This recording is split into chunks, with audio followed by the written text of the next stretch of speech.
Hi, everybody. This is Deanna Kosaraju with Global Tech Women. Welcome or re-welcome to Voices 2015. This is version 3, year number 3 of our annual conference for women in technology around the world, where we celebrate International Women's Day.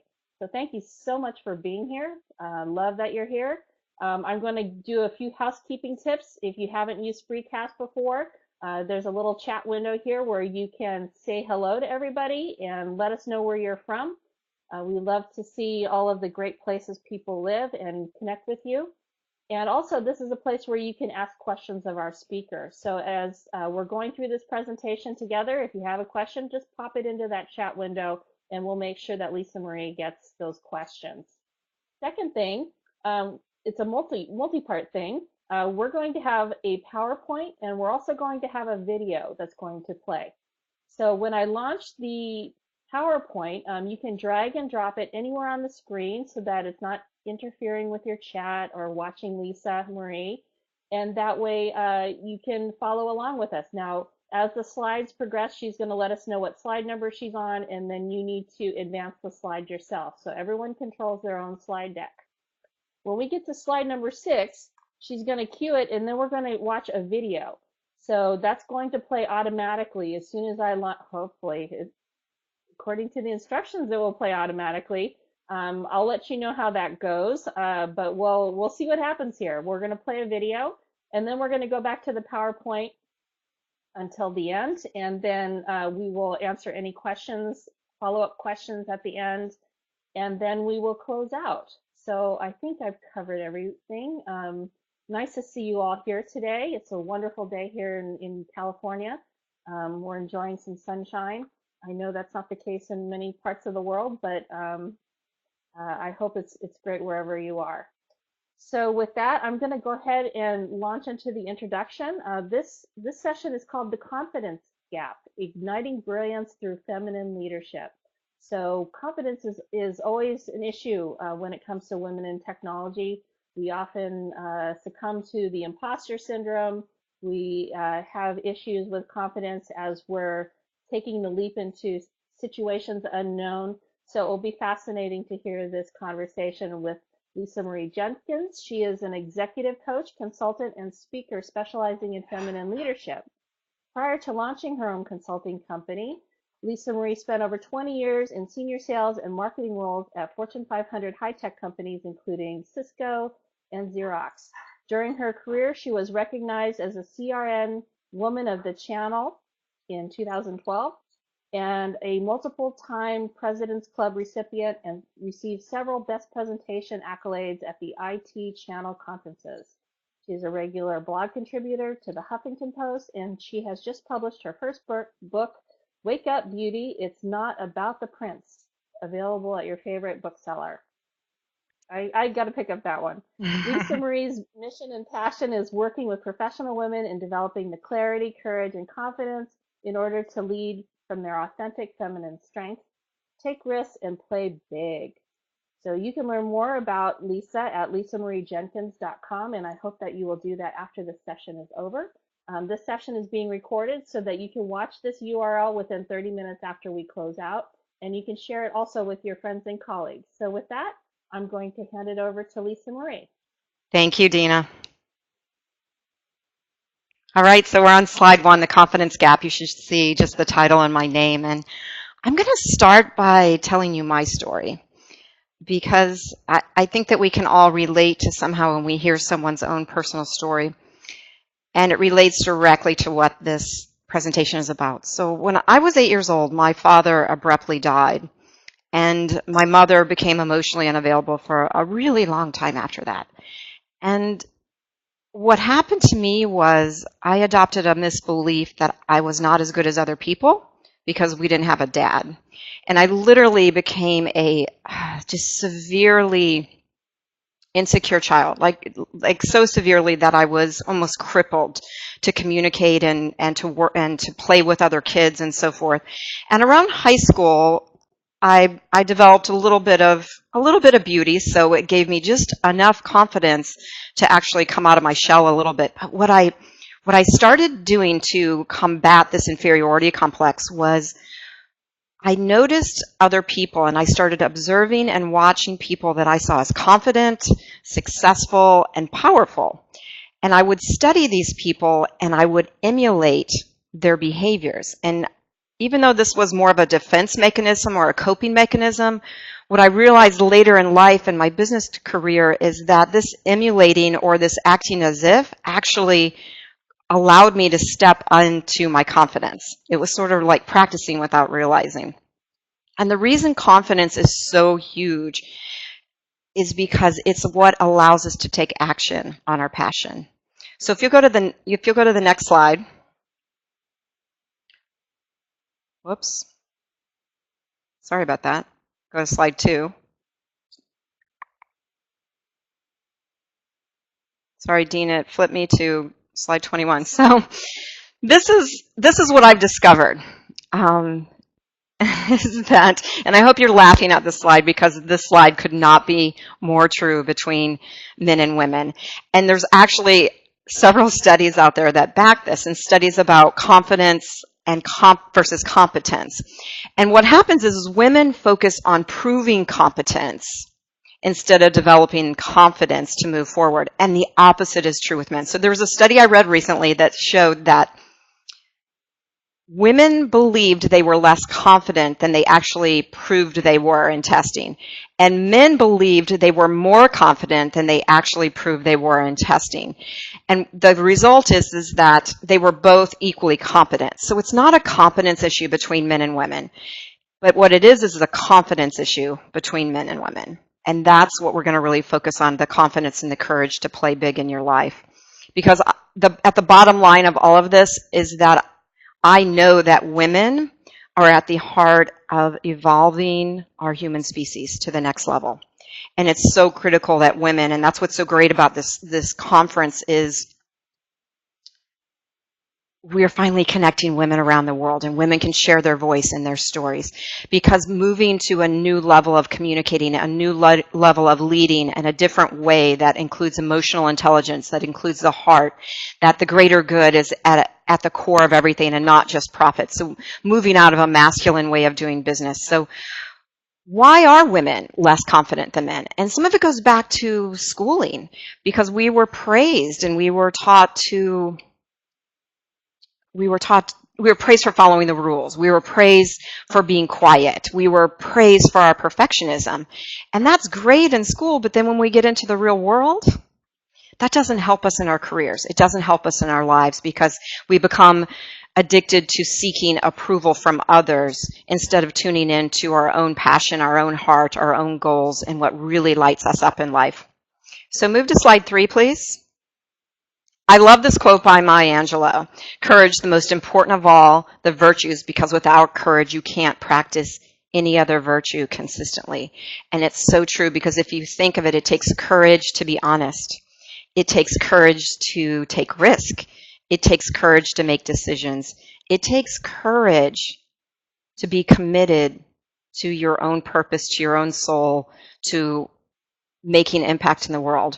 So you're going to see an underline throughout this presentation of why courage is so critical. And courage and confidence is really the only thing that is sort of missing right now for most women in the world. And the reason I'm doing this, and what really drove me, is because I got so tired of hearing so many brilliant women come up with ideas, come up with business ideas, come up with book ideas, come up with organization ideas, and yet they never saw that their thinking or their thoughts or their desires or their passion was worthy of taking action on.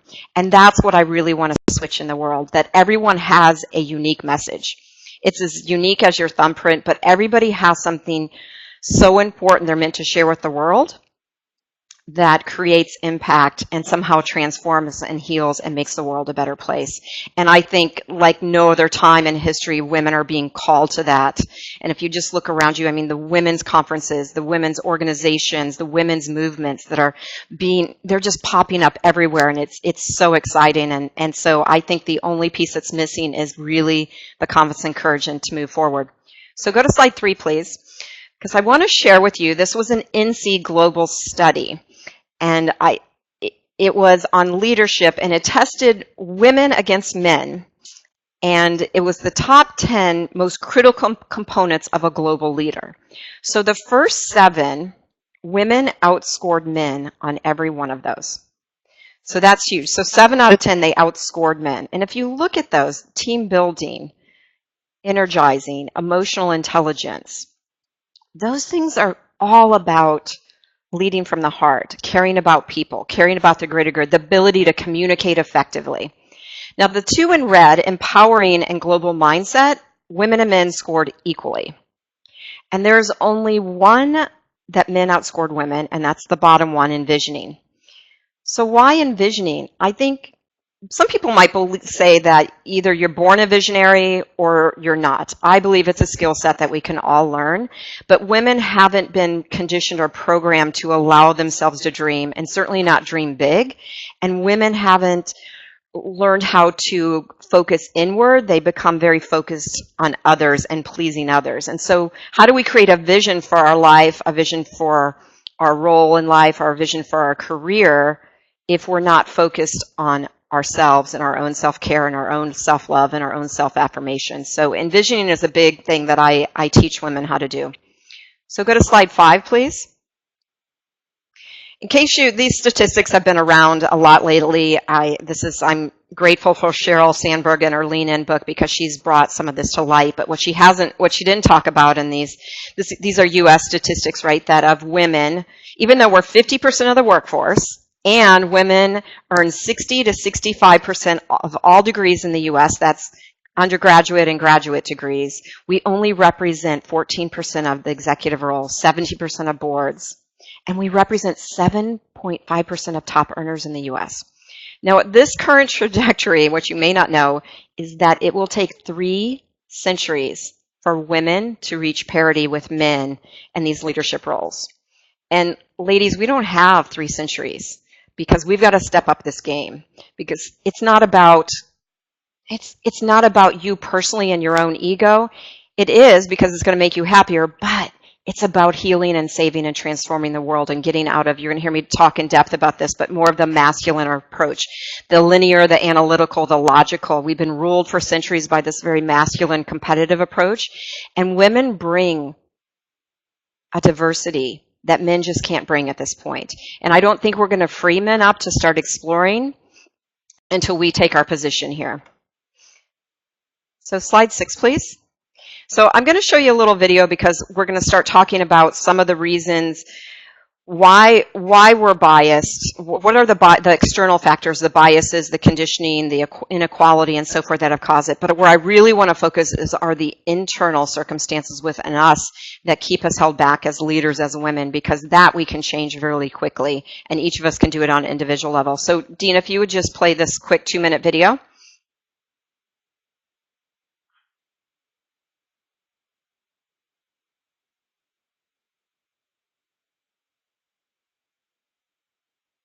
Me. So the automatic play didn't work. So everybody should have a play button. So just go ahead and hit play. And Lisa, you might have to shut your microphone off, but everyone else should just be able to play. You know what? Go ahead. Why don't we do this then, Dina? Why don't we just go ahead and close it, and then I'll talk about it. Okay.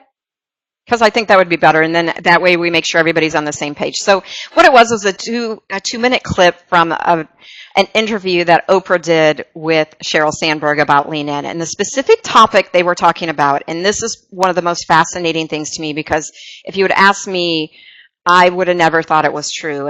And when I spent most of my career in the field in sales, and so in technology, it's very male dominated, and I was one of 20 women in most situations or conferences or meetings, and I never realized I was doing anything different. But I was a risk taker. I was decisive. I would bite off more than I could chew, and I would focus on what I did bring. And it doesn't mean that I wasn't scared to death, because oftentimes I was scared, but I didn't allow that fear to immobilize me. I would allow that fear to accelerate me, and I just didn't give any thought or effort to where I lacked. And so in this, I find the video represents the Heidi versus Howard case. And so Harvard Business Review did a case study on this woman named Heidi Rosen. She was a Silicon Valley venture capitalist. And so highly successful that they did this case study. So at the Columbia School of Business, the professor of these MBA students divided the class in half, so men and women on both sides, and he gave one group the original case with Heidi Rosen, and they gave the other group the exact same case, didn't change a word in it except they changed the name from Heidi to Howard Rosen. And then they surveyed them and they polled them on what they thought of these individuals. Well, they found them equally competent, but they revered Howard. They loved Howard. They said, Howard's a great guy, totally trust him, would love to work for him.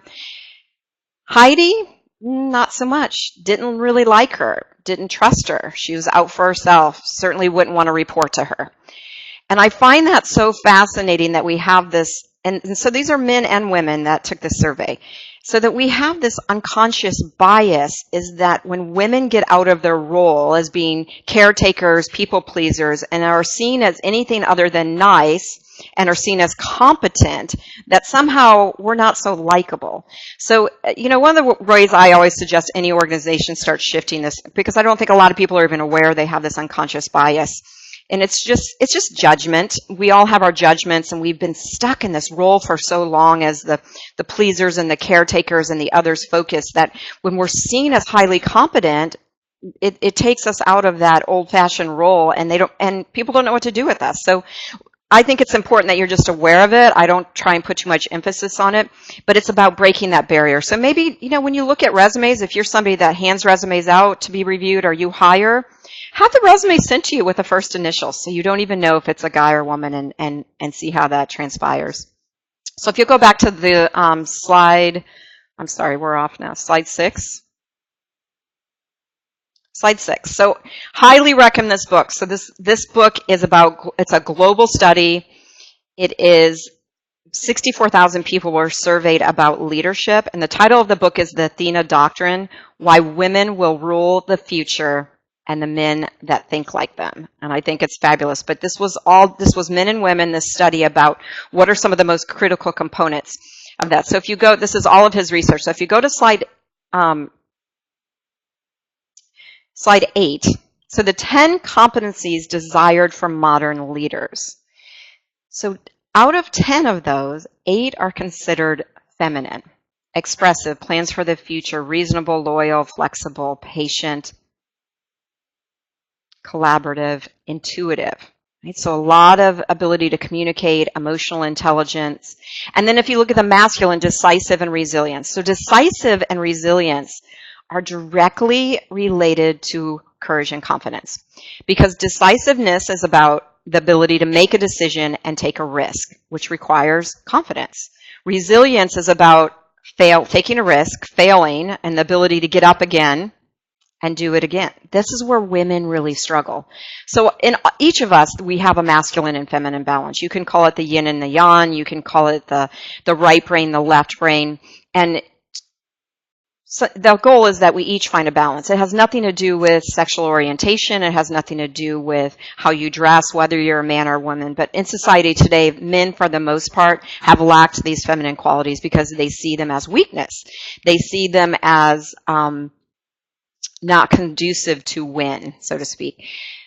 So my thing is, do we teach women a little confidence and courage to step up so they can bring these most desired qualities that are needed in leadership?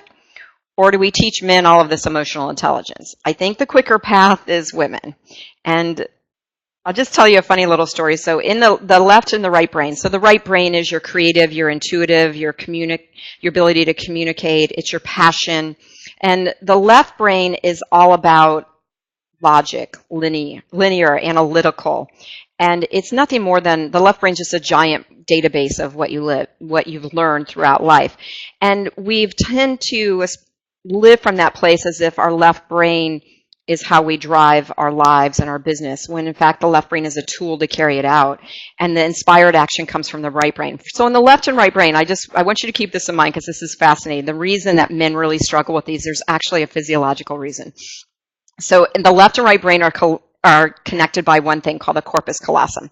So it's this channel that allows you to migrate back and forth between left brain and right brain activity. in a man, it's actually much smaller than it is in a woman. So literally, ladies, guys have a bandwidth issue when it comes to flowing back and forth between left and right brain activity. So I'll give you an example. Let's say you go to a counseling session with your partner or spouse, and you're digging deep into some emotional stuff and some feelings and so forth. A woman is processing all of that real time. A guy literally will have to take a few days and go in his cave to process all of that emotion because he literally can't transition back and forth as quickly as we can. So if these are the 10 competencies most desired for the modern leader, all we have to do is learn a little decisiveness and resilience. So think of courage as your momentum. So courage is about feeling fear and acting anyway. And when you do that, when you feel fear and you act anyway, and you make decisions even though it's a risk and you feel fear doing it, and you fail, but you find the courage to get up and do it again, now you've built your confidence. So slide 9, please. So some more of his studies. So this was the masculine and feminine. We all know the magic quadrant. So up and to the right is where you want to be. Those are the most important things. So the ones in the white are feminine characteristics, and the one on the left, mostly in the left, are men. So both very important. Masculine and feminine qualities, both very important in leadership. But if you look, all the ones that are the most important are feminine. So I'm going to take you a little, just stay with me for a minute. Move to slide 10. And now we're talking about happiness. So interesting here that suddenly the masculine aren't what drive happiness. And I believe that you pursue happiness and success follows. And in Western culture, we've really been taught you pursue success and happiness follows. So when you look at success, again, you need a combination of both. So just more fuel for women have to learn some of the confidence and the resiliency and so forth. So interesting, I want to share with you a study I read just recently from HP. And HP wanted to know why more women weren't moving into senior leadership roles. So they did a survey, and basically they did it globally, and what they found is women, before they would put themselves out there and they would apply for a role, a new position, or a step up, they told themselves they had to have 100% of the qualifications needed to apply for that job.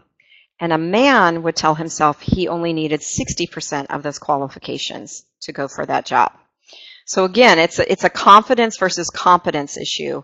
And women have been so stuck in proving competence instead of developing the confidence to take risks, take action, and to sell their own vision. I find that really interesting and kind of revealing of competence and confidence, again, are equally matter.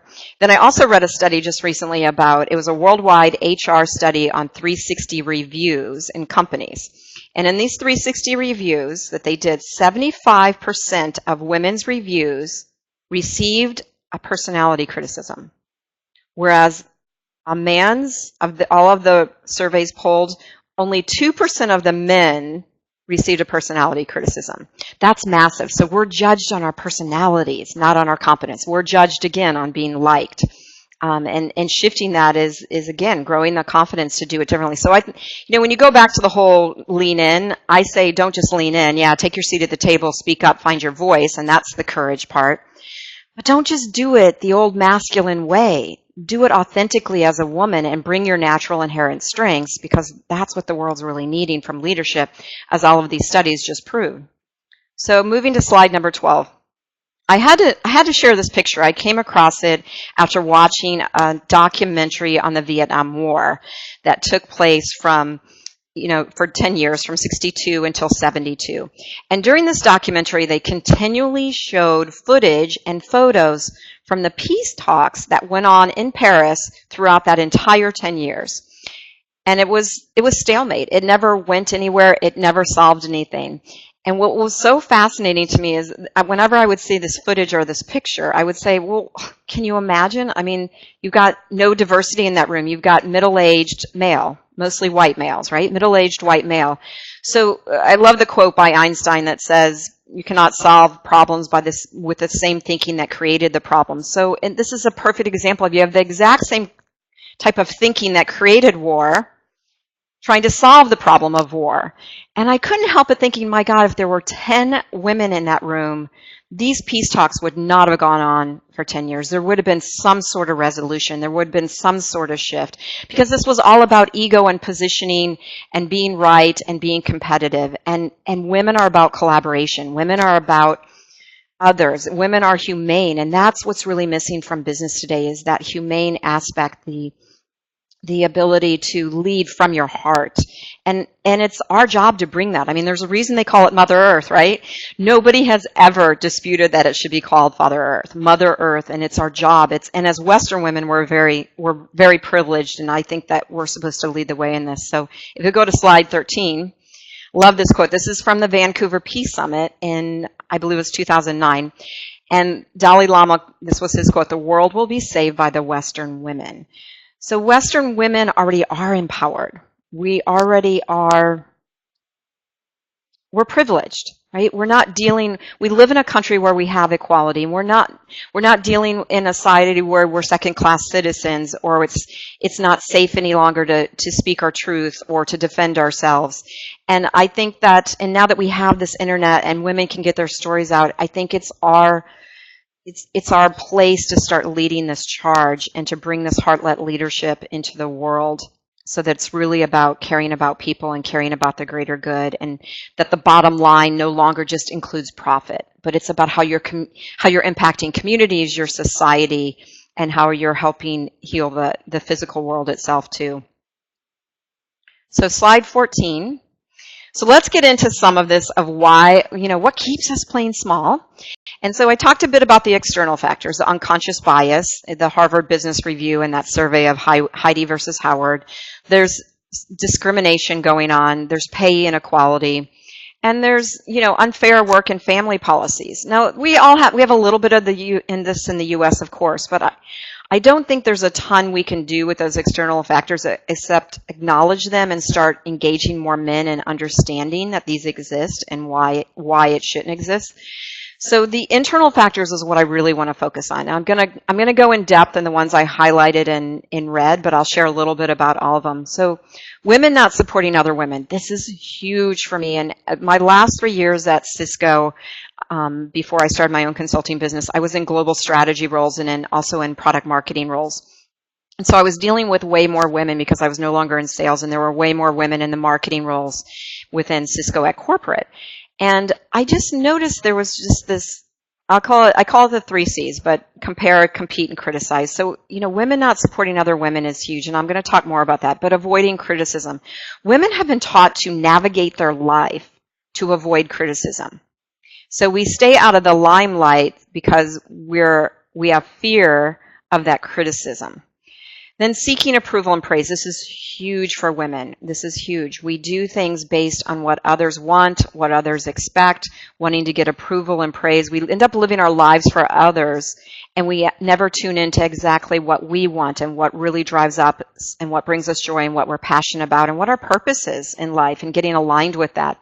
And I just heard this on a radio talk show just yesterday, and it was somebody that was a hospice worker, and she said the biggest regret that people make on their deathbeds is that they didn't live their life for themselves. They lived their lives for others. So, and women can be very others focused. They're pleasers, that we've been taught to take care of everybody else and lack self-care and turning inward. And for me, that goes back to the old saying, when you get on a plane, right? Put your oxygen mask on first before you assist small children or others. And a lot of mothers go, oh my God, no, I could never do that. I have to put the oxygen mask on my child first. But the point is that we can't ever help anybody else or really truly be there for anyone until we know how to consistently be there for ourselves and show up. So we've got a lot of historical conditioning too that keeps us playing small. It's not our place. And I just have met so many women that have great business ideas, and they never take any action on it because they get stuck at designing at the whiteboard. They get into analysis paralysis. They get into, I need more of a degrees. I need more credentials. I need to work harder. I need, I need to do something else before that. And then some of it's communication style. And something that I really noticed that just became shocking to me, I tend to speak very, very direct and very decisively. And so I didn't even know that's why I was effective with men in business, because of my communication style. But a lot of women have a way of almost having an apologetic communication style, or a lack of directness, or don't ask for what they want. I hear women often just not get to the point.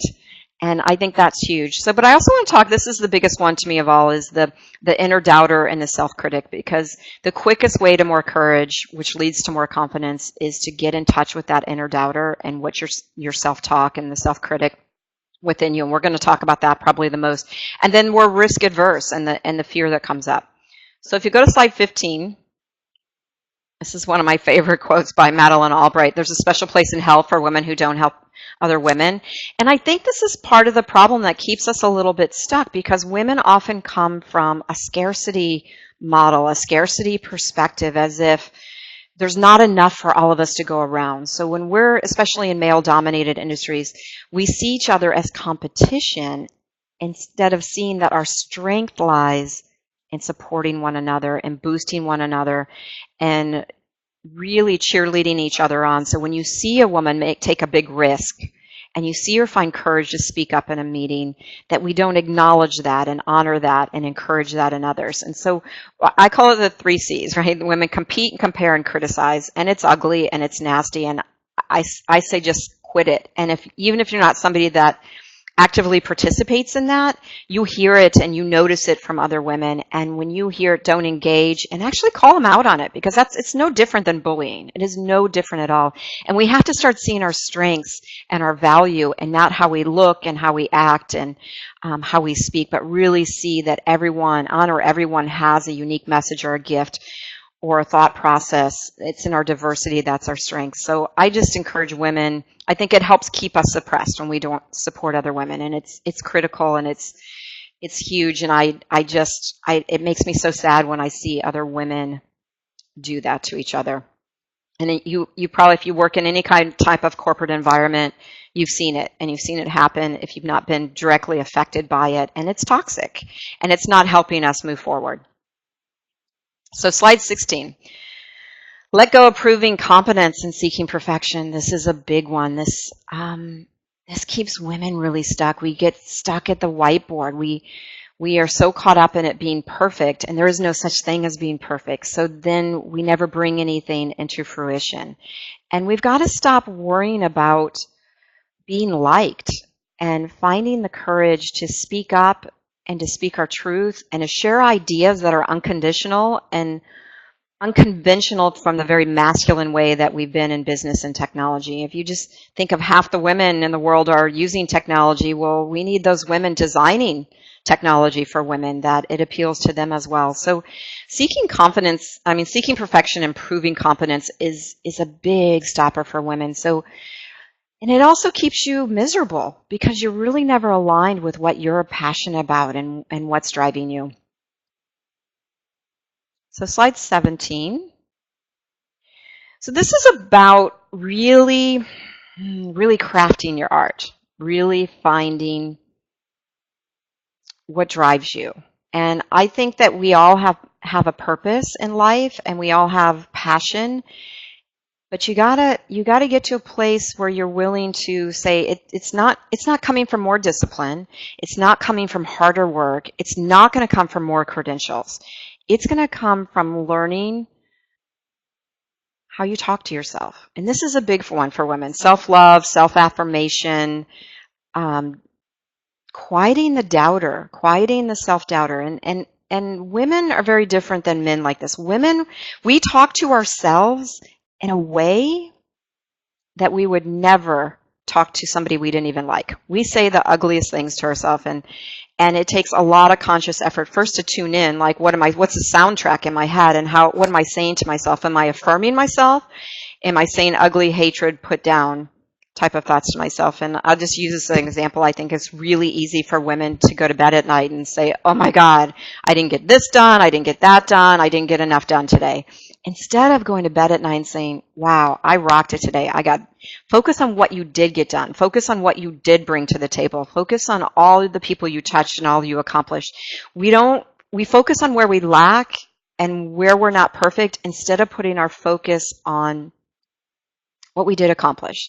So I say go to bed at night and acknowledge yourself in some way. Really affirm who you are. Really affirm something that you accomplished that day.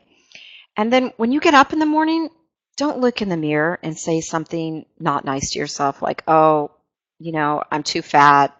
I got bags under my eyes, time to cover my gray, whatever it is. And women have been so conditioned to look at themselves physically all the time. So say something positive. It might feel like you're a crazy person, but say it out loud, because there's something about hearing our own voice. When we affirm ourselves and we hear our own voice saying it, it resonates even. So it's about getting in touch with your own affirmation. Your own, what you're saying to yourself, and starting that to be a positive affirmation. And this is something that I don't know why we're not taught this, but it's where the rubber meets the road for us, is really playing big. It has to happen by quieting the inner critic, right? Not giving it any credence, not paying any attention, and really say, you know what, Lisa, you're rocking it at 50. That's what I say in the mirror, right? Instead of it, and I catch myself every day because I immediately want to go into something negative about my body or about my face, and we all do it. And then the other thing is, when you get up in the morning, really visualize how you do want your day to go. See it planned out, and the rhythm and the positives that you want to happen. And this all starts with, there's a lot of things that we can do to start creating this positive self-affirmation and shifting our thoughts to the positive, and quieting the doubter and the critic that says you're not good enough, you're not worthy, who are you to do that? And I'll give you a couple examples that have really hit home for me, that have transpired in my career. My very last role, I was a senior product marketing manager at Cisco, and I'm not a technologist. I was in a startup cloud group, and so I had more of a biz development role, but I sat with everyone in my organization was an engineer. And it could be really intimidating for me, because these are brilliant people, highly intellectual, highly degreed, and I would often want to say, I don't have any value here. Why am I even here? And get really intimidated at that. And I realized that, what, my intelligence is different. My intelligence and what I bring to the table is I can act as a translator. When this person doesn't understand what this person is trying to communicate, I could bring the business needs from the field. I could say, from a partner's perspective to a customer's perspective, what's needed, and help translate that to their doing it, making it happen in technology. And the other thing that became really apparent to me, and especially being in a male-dominated industry, is I would have an idea or a thought or a brainstorm, and I knew it was totally off the wall for most of these guys, right? It was coming from intuition. It wasn't coming from data. And I wanted to share it, and I would literally, I would shake. I could feel like my heart pounding in my throat, and I would literally have so much adrenaline going through my body, and I was shaking from fear of stepping out there and sharing it. And what I learned is when I had that much behind it and that much fear came up for me to share my idea, that I absolutely had to push through and share it. So fear is a great indicator of where you need to go. So if it brings up fear for you, it's usually, I mean, we're not being chased by saber-toothed tigers anymore, right? And I don't mean fear like you get off an elevator and some scary guy is standing there with a gun. I mean real fear. I don't mean that kind of, I mean fear like it just brings up like, oh no, I'm afraid to do that. Because fear is usually our biggest compass of like, go that direction. And just start with little things that scare you. It could be, I've always wanted to learn to play golf, but I'm afraid I won't be any good at it, right? It can be lots of things that we're just afraid, but the more, courage is like a muscle. So think of it like this. When you go to the gym and you get in perfect shape and you get your muscle tone right where you want it, you don't get to just stop and say, oh, made it, optimal weight, love my body, don't have to go to the gym anymore, I'm done. Well, courage is the same way. If you don't continually practice it and face the things that scare you and saddle up anyway and do it, then you don't continually build. We get in a comfort zone. It's counterintuitive. Humans we resist change, but there's no growth that can happen without changing and pushing through the fear barriers. So for me, that was a big one. I presented last year at a CRN Women of the Channel conference. And before I went up to give my keynote for 40 minutes, there were 5 really powerful vice president level people from Google, from APC, from HP, different various companies. And these were fabulously accomplished women in the high-tech world.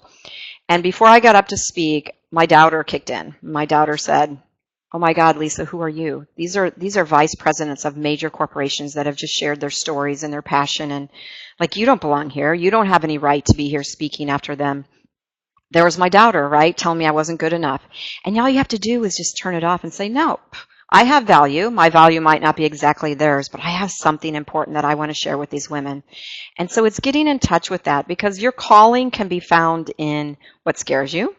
It can be found in what lights you up. It can be found in where you create flow. It can be found in anything that you lose all sense of time when you're doing it, or you can't wait to get back to it to do it some more. And the more you practice noticing, I call it shopping for joy. We're really good at shopping for clothes or shopping for things for a home. But shop for your joy. Start shopping and noticing what lights you up, what gets your adrenaline going. And for women, I think this is, what I hadn't shared in my story about I wasn't as good as other people without a dad, as I became an adult, translated into I'm not as good as other people, or I'm not whole or complete unless I have a partner, a husband, a mate, because society tells you that you're not okay if you don't have a partner. And that was the part of the my book is a little bit of spiritual development. It's a lot about business success, spiritual development, personal growth, and really knowing that we're whole and we're complete and we have value and we have something important we're meant to share with the world. But I remember 2 years ago when I left Cisco and I launched my business, and I would go to my girlfriends and I was told them I'm going to write a book, I'm going to go to coaching certification, and I'm going to launch my own consulting business around feminine leadership. They looked at me like I had two heads. They were like, what? Huh? They're like, you're going to give up that job at Cisco and all those benefits and that good paycheck, and you're going to take that kind of risk? I mean, they thought I was crazy. But if I tell them I had a date, they get more excited. They're off the top about, they just, oh my God, she might finally find the Holy Grail. So I just find that fascinating that we don't really encourage women to follow their passion or their dreams, but we get so excited when they get a big diamond ring on their left hand. So I encourage you all, and journaling to start some flow. Some other things to do is start a gratitude practice. And there's a free one on my website. It's a 30-day gratitude practice. So the more we focus on what we want to bring in our life, the more we focus on what we're grateful for, the more we bring into our life that we're grateful for. And start acknowledging, what am I really good at? What am I really good at? What do I do better than most people? What is my gift? What is my art? And acknowledge it, and find some colleagues or some good friends and start acknowledging that in one another, and own it, because that's what we don't do enough as women, is really own it. Like, this is mine, I got this, I own this, I'm good at this, I'm deserving, and I can do this. So slide 18. Courage. So we're going to talk some more about courage and vulnerability. And I love, if you don't know Brene Brown, check her out. This quote is from her. Brene Brown wrote a book called Daring Greatly. It's all about, she's a PhD shame and vulnerability researcher. And she wrote a book, and it's about how we change the way we work, lead, parent, and live, I think is the subtitle. But it's all about vulnerability. And a lot of people believe vulnerability is a weakness. And I was raised that vulnerability meant, oh, don't make yourself vulnerable. That means you're exposing yourself too much. When in fact, vulnerability is a huge strength, because vulnerability means really living the truth of who you are, showing the truth of who you are, aligning with that truth, and finding your voice. I mean, the definition of a strong woman is a woman with a voice. And so vulnerability, think of vulnerability when it comes to technology and creativity and innovation. We're all about creativity and innovation. But if we're in any kind of culture that fosters any kind of blame, shame, or judgment, then we've stifled creativity in human beings, right? Because you have to be vulnerable. You have to be free to be creative. And the only way to do that is in environments that say you can be vulnerable. You won't get blamed or shamed or judged by the ideas you come up with. And what I love is some of the millennial companies that are out there are fascinating, like Zappos.com, Tony Hsieh. They actually have a policy. If you're not making enough mistakes, then we don't want you because you're not being creative enough. So how cool is that? Because you have to be able to try and fail, try and fail, try and fail. That leads to creativity, and creativity leads to innovation. So you can't do that without vulnerability being allowed in any kind of culture. And I think it's huge for, it's, creativity and innovation is huge for anything, but especially in technology. And I think women are the ones to lead this. So, and it takes courage to be vulnerable, just like the couple examples I shared with myself. And I would share ideas and oftentimes, and I'm with a bunch of intellectual technology people, and I'd have a great, and it came from intuition. I don't even know where it came from. I was like, oh my God, this would be great. I know this would work. Let's try this. And they'd go, well, where's the data behind that, Lisa? And I was like, I didn't have any data behind it, but I knew it would work if we tried it. So, but courage relates to vulnerability because you can't be vulnerable without courage. And I want to define courage because courage, the Latin root word cur is where courage came from. And cur in Latin means to live wholeheartedly, to live with your whole heart. And that's what leads to vulnerability, is really being able to authentically share who you are and to have a voice and to not fit in. Because I read articles about women leaving technology in droves because they feel stifled. They feel like it's a guy's world. They're blocked. They're not getting they're not getting any visibility. They're not getting any promotions. And I hear a lot of women in large corporate environments that leave to become entrepreneurs, which is great if they're following their passion, but oftentimes it's because they didn't feel free to be themselves in the workplace. They felt like they had to either do it a masculine way, which didn't work for them. It didn't feel authentic. So they moved into something where they can feel more authentic. And I say, lean in, find your seat at the table, but change the language. Don't just fit in the same old way that we've been doing things. So slide 19. Oops, went the wrong way. Slide 19. So a little bit about vulnerability, a little more. So by the way, the name of her book is Daring Greatly, but she also has a powerful TED Talk. If you haven't seen it, TED Talks are 20 minutes. Watch it. It's powerful. It is called The Power of Vulnerability, and you'll learn a little more about her. But vulnerability is really the birthplace of all emotions. So if you think of vulnerability as it's all the positive emotions and it's all the negative emotions, and you can't not be if you choose not to be vulnerable, you can't experience the good stuff either. You can't experience creativity. You can't experience love. You can't experience empathy. You can't experience belonging. It's not like you can say, oh, I'm going to be vulnerable to the good stuff, but I'm not going to be vulnerable to the negative stuff, the fear and the grief and uncertainty, etc. So vulnerability is the welcoming of all emotion so that it's a deeper expression and experience in life.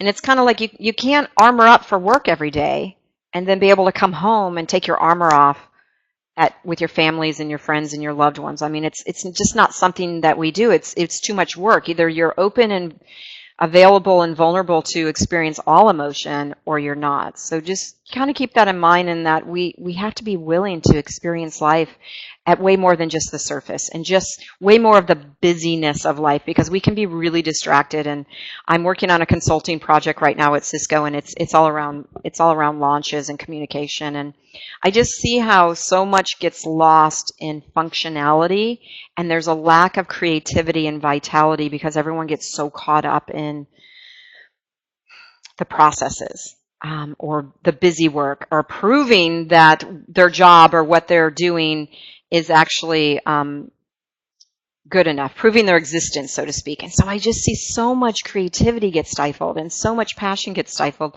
And I hate to see that we went from the industrial age to the factory worker, and what we've moved into is the intellectual factory worker, right? Where there's this lack of vitality, and because we're not allowing ourselves to be vulnerable, everyone's got their shield on. So slide 20. I'm sharing this quote with you. I heard Maya Angelou use it, and it really sort of goes side by side with everything I talk about in my book. But your crown has been bought and paid for. You only have to put it on your head. And that's the bottom line. You're already there. You've already arrived. There's nothing you need to create. You just have to find the courage to own it and put it out there and get in touch with your own value and get rid of the doubter and encourage yourself that the I can do attitude. So I want to leave you with that quote as take that, your crown has been bought and paid for. Like just put it on your head. Put it on your head and walk as if you deserve it because you do.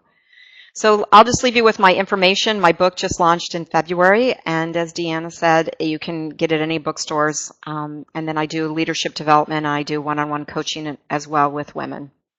So thank you. Dina, back to you.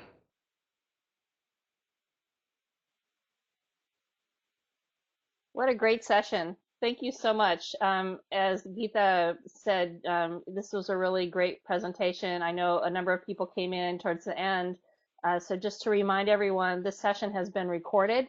So that URL that you see up at the top of the screen, within 30 minutes, that will be the recording. So you can bookmark that or make note of it, and then you can visit it in 30 minutes time. And you can also share it with your friends and colleagues, people that you think might find this useful. Please share it with them, and also let them know that there's about 30 other sessions that are coming in the Voices Conference this week that they should be taking advantage of.